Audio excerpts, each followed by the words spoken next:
Hey Julie, how are you? Which part of the world are you in today? Hey, I'm doing well. And yeah, I'm in Milwaukee, Wisconsin.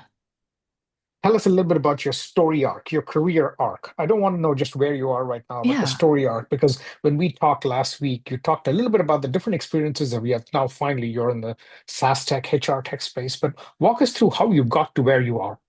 Yeah, well, it's kind of interesting. I never meant to be a marketer. I went to school for creative writing and history. I have an MFA in creative writing. Really went to be an academic, and some things happen, like a giant recession in 2008. And I had been doing some marketing adjacent work for a long time. Pretty much every role I was in, it's like, hey, can you handle this? Can you handle that? And I was like, well, I'm actually pretty good at this.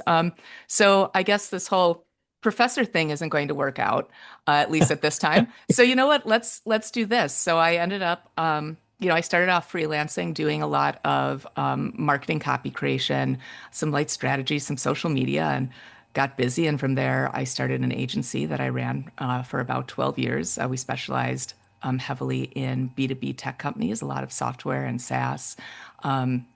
Also doing some work with personal brands, particularly the entrepreneurs behind those B2B software and SaaS solutions. And when that folded, it was like, well, what's next? And got introduced to Curtis from MustardHub, our founder. So I've been working with MustardHub for about a year and a half now, heading up their marketing as CMO, and it's a startup. So, sticking my hands in other pies occasionally as well. Tell us a little bit about Mustard Hub so we get a little bit of context for the users. What does Mustard Hub do? What is it that they are focused on? And what do you do as a CMO? What's the biggest thing that you're worried about? Yeah, no. So great questions. I love talking about MustardHub. So we're a startup, so we are in the HR tech space, really focusing in heavily on rewards, recognition, and non-traditional benefits. One of the things that we're doing different than other businesses, other companies in our space, is we're focusing in on the SMB market. We have this changing world of work where a lot of people are putting together several part-time jobs and doing contract work where they maybe have several employers or contracts. People are hiring more and more remote, further and further distributed teams. And there's also, undesked workers, people who are traditionally in the front lines, working on their feet, dealing with customers, running factories, showing up to your home and fixing your pipes. A lot of these kind of programs didn't exist for them. So trying to make something that's really accessible for this other market. So it's a freemium model. So small business owners can just get started, only have to worry about paying for the points they're purchasing, the small service fee. They're not getting locked into contracts. They're not paying per seat. And they're able to bring something, to their folks that enterprise desk workers have been able to have for a long time. I think the other cool thing is, we're with these partnerships and some of the integrations we're building out. We're currently in beta, by the way, I should add. Um, we're hoping to be able to have a really robust data source for the AI predictive analytics that we're building within the platform to be able to give all sorts of great culture and engagement indicators, as well in terms of, what things look like with possible turnover, attrition, and things like that. Um, and, I think you asked about biggest challenge, right? Yeah. Um, and, kind of what that day to day looks like. So, for again, startups. So it's, really focusing in on a lot of it is being able to, well, of course, you want to plan and strategize, but not clinging to any of it that hard because sometimes, new opportunities come up with some of the partnership conversations, things like that. But it's really a lot of, guiding that strategy, both for marketing and in this case also for sales and for those partnership efforts. And again, small teams. So a lot of the implementation ends up coming down to, to me as well. So last night I was editing, we do a web series, editing a bunch of these fireside chats last night and, you know, might be putting together some emails later, working with our PR team on some blog posts and things like that.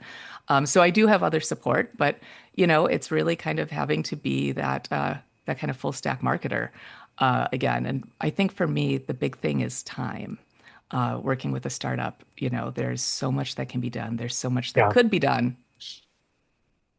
you know, when is one going to do all of it? So, Tell me something about now that you told me that you're focused on the SMB market.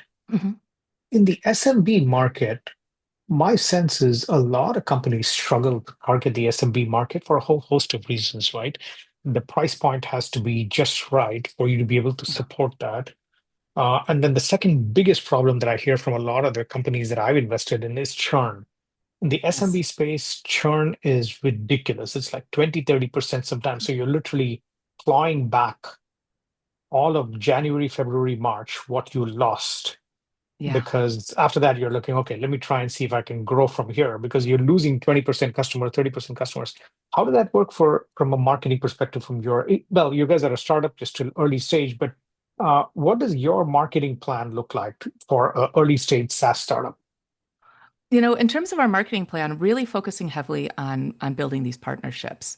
One of the things that we've realized, especially with some of the other HR tech companies that we've been speaking with, is that attrition is such a big deal, and for a lot of them, some of them are not able to retain their contracts with their customers because there is that, there's a lot of idea of HR as being just this sunk cost, like it's just an expense, et cetera. Well, not just an expense, sometimes it's even costing you more if you have that attrition. So, a big part of that is looking at how we can work with these companies to help make them a stickier product so that their their clients will want to stick around longer because their staff is sticking around longer. But for those small businesses directly, attrition is huge. And particularly when I was talking a little bit about the undesk workers for people who are in spaces, particularly things like food and beverage and retail, hospitality, there's very high turnover historically. And a lot of these folks are also not making a lot of money often. These are relatively low wage earners. So you really have to do something to make them feel valued and appreciated because there's no reason why someone is going to stick around and cook in your kitchen if they can go to another one where they have a better experience and they're making the same amount of money. So, turnover in some of these scenarios can be really, really high. So it's a big deal for them because, it varies, of course, by industry and all sorts of things in terms of what that attrition costs. But even, your part-time employee who's going to be, ringing up t-shirts at your shop, it still is going to probably cost you thousands of dollars if you bring them on board, train them, they perform poorly, and then they peace out, and then you have to go and hire again, and then give that poor customer service in the meantime because you are understaffed or have to close your doors until you bring the other person on. So for us, that's kind of the big thing is being able to keep these folks around, save you and help you save a lot of money and have a better experience then in turn for your customers and more customer retention as well. Tell me a little bit about one of the things I've talked to a lot of people about is HR, I mean, sorry, AI and marketing. No, Mhm. you're a solo marketer plus agencies and everything else. The marketers that I talk to that are in a little bit of a later stage than you are, meaning that they are either seed funded stage or post seed Mhm. stage or the Series A stage. Every one of them is still running very lean teams. It's usually Yes. one or two people. Usually it's the CMO plus the product marketer, maybe a T-shaped everything else marketer. They do demand Mhm. gen, but that's pretty much it. Most of the teams are even trying to, even Series A companies are 20 people, 17 people. They have Yeah. maybe two people in marketing. It's changed quite a bit since, the early 2020, 2021 timeframe during COVID when everybody just hired up the wazoo. Yeah. But now with AI, people are able to, what they claim, whether it's true or not is a different question, but they claim is they're able to go ahead and get a lot more done. Is the, is that something that you think is still comes with a high level of quality, or is that you have to make that compromise now and still move with fewer people and fewer resources? I think AI has come a really long way, which is allowing folks to be able to do more with a small team. Even when a few years ago, when I still had the agency up and running, a lot of the AI marketing support tools, we really needed a lot of people there because a lot of the AI writing tools and solutions, the content was just coming out completely atrocious, heavily plagiarized, super clunky, very repetitive. And, so it's really as if having the most junior of junior copywriters, someone who's like an intern who is probably, never held a pen in their life, coming in and Yeah. writing this copy. So you would need people to come in and edit and refine. That's just not the case anymore. this content is so good coming out. It's like, well, the editing is quicker. We just need someone to give some oversight and push it onwards.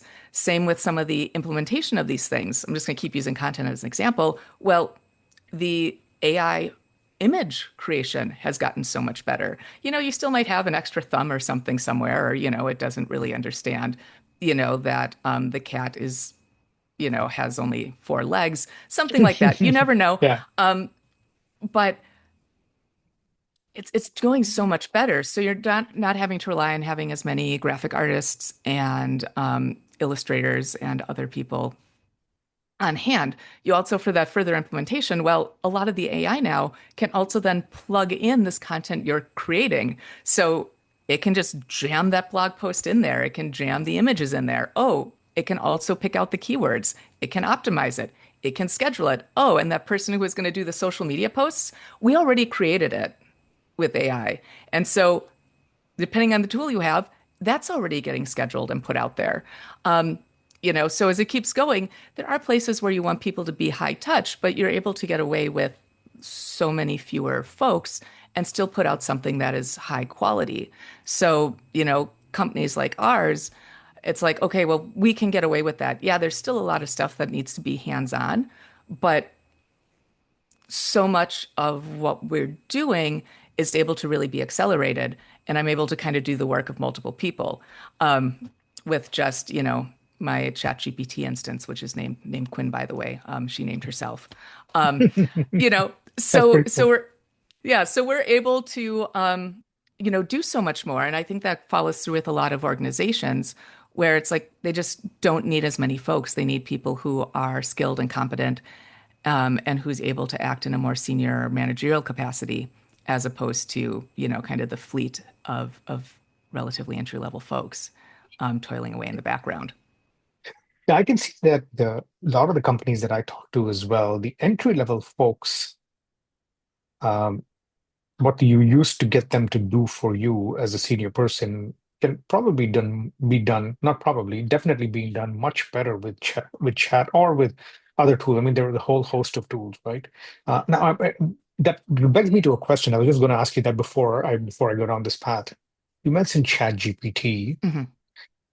Most of the marketers I talk to also get paralyzed when they see so many different tools for so many different Yeah. things that they could do with.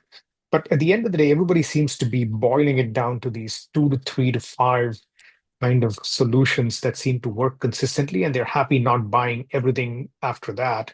Are you looking at it the same way, or are you saying, no, I need to have specialized tools for specialized roles? Yeah, very well, yeah, very much so. So, for a lot of the things, yeah, ChatGPT, I can get away with a whole bunch of stuff with it. Super duper helpful. However, there are tools like Midjourney, for example. ChatGPT can do some great images. They're not really the same though. So you might want to dig into something that is going to be a little bit, more specialized.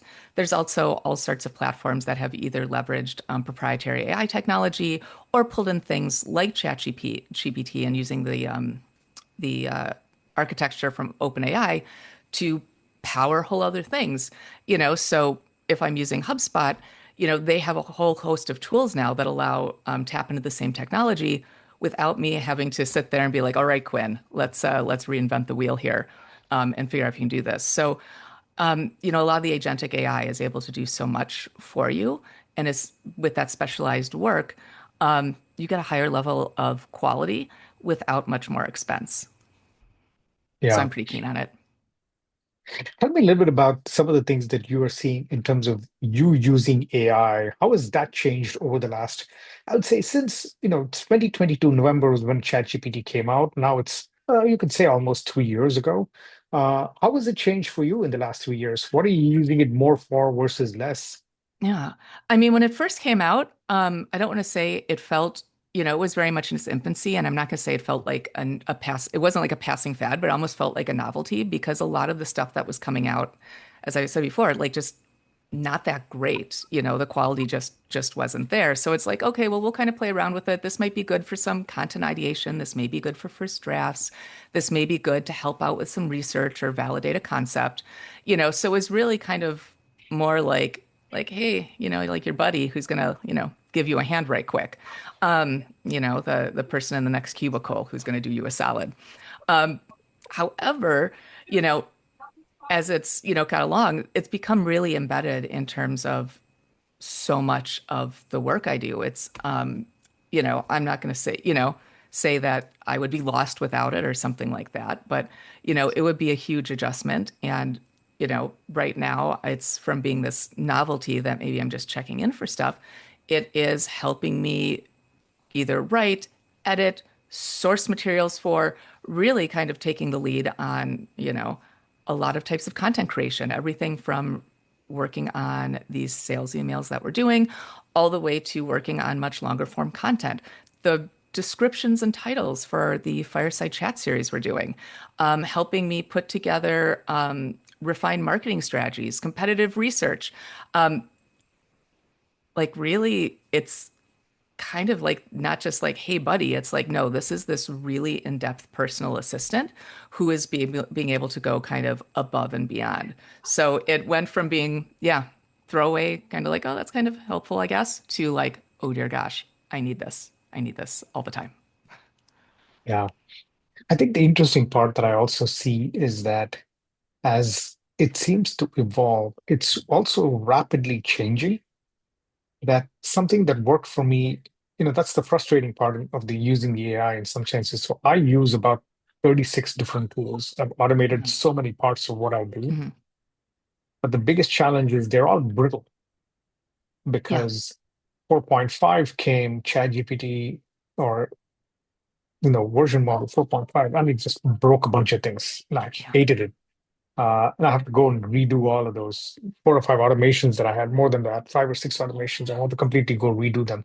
And then Sonnet 4.5 came, and then I had to go redo that again. It's just the speed and the pace is good. Mhm. It's getting better and better, but it breaks the things that I built before. Yeah. So it's kind of frustrating in some senses. Yeah. I would say that's probably one of the benefits, as you kind of were asking about the specialized tools, because a lot of them, like as they update, like they know this is their use case. So really trying to protect against things breaking as much as possible. But for things like ChatGPT, people are doing everything with it. There's no way to protect as they update and release these new models for all of these use cases. It's really kind of a wild card, because people are doing some really, really interesting stuff with these platforms. Yeah. Julie, tell me a little bit about how do you integrate and use AI in events? You're doing a lot of events. So are you Mhm. doing a lot of research about the people before you go meet them, or are you using the leads that come out for maybe qualifying them better? How are you planning to use AI in the events that you're going for? A lot of it is kind of all of the above. So, we just were at HR Tech a few weeks ago, and really good example of how we leveraged that, the tools that we have. One came in there for that kind of further qualifying and research, really figuring out who these organizations are. We do use additional tools. So, for example, for trying to figure out who we need to talk to and who might be there, HR Tech doesn't release its full attendee list. So, it's kind of a wild card. So, using additional tools then like Apollo and, some of these other sourcing tools to find contacts and using their AI solutions to further validate these contacts, come into play.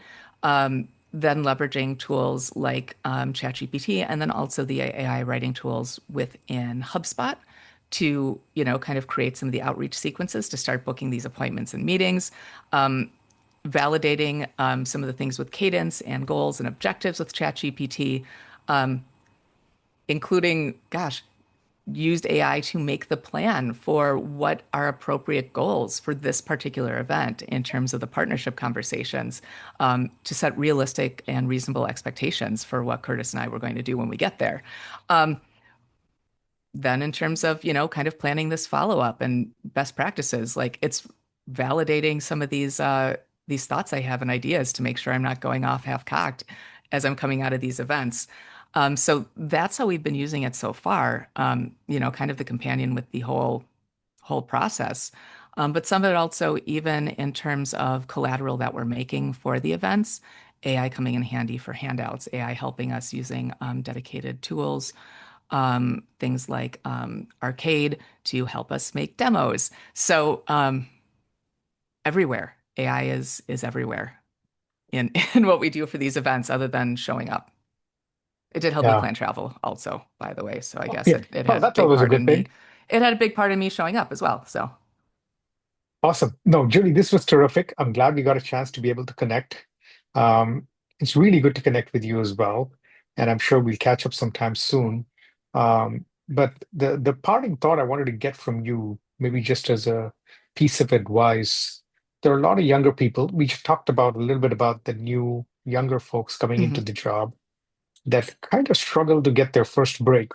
Some of them like marketing, some of them like other jobs, but they are Yeah. finding it much harder to get a break. What would you say if you were to say in about 6 months to a year, you had to look for someone to hire? What would you be looking for in a person if you wanted to hire somebody? Yeah, that's a really great question because the reality is the way I got started, now it's I'm talking about ChatGPT and how it's really doing the work of the entry level folks.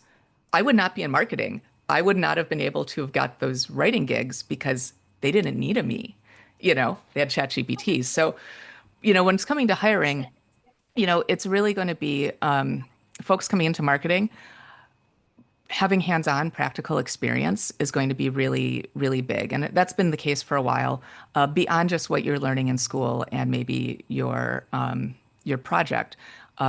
Because as things evolve so quickly, back before when I was involved with a marketing association in Las Vegas and we were doing some work with UNLV, there was a big thing with the business school where a lot of the academics just couldn't keep up, and we're trying to look at bringing in as many actual marketing practitioners as possible to talk to the students. You know, that's happening even faster. So being able to get out there and get hands-on, try these tools, learn how to use them. So I'd be looking for people who have those competencies already, that understand how these platforms work, understand the ecosystem, are well versed, have done their homework on who we are and what we do. But yeah, really needs to be someone, as you're talking about the T-shaped marketer. Don't expect an entry-level hire to be a T-shaped marketer.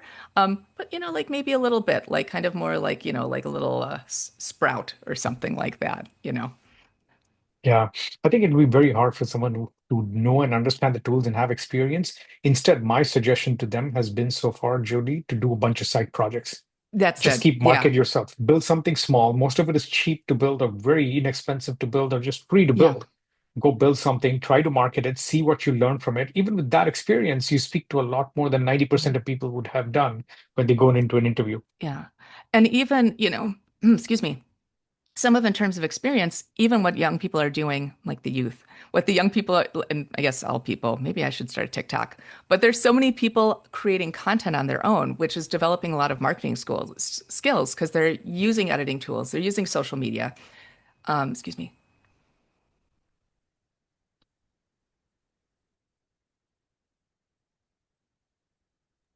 They have to become savvy with all of these platforms. You okay? Mm. Excuse me, throat got a Don't little worry. dry. But they have to become savvy in all of these platforms to be able to, put the content out there. So that shows me it's like, okay, well, you kind of can start understanding this and they're able to market themselves. So it's the same thing where it's like, okay, well, build a website, start marketing yourself, make those videos, so you're able to start using these tools and figure it out. And there's so much content, written content, things on YouTube, things on TikTok, things everywhere to start figuring out like, well, what does this landscape look like? What are the skills I need to know? And, there's a lot you can continue to self-educate to make yourself a good fit. Awesome. Julie, this was terrific. I'm glad we got a chance to be able to connect today.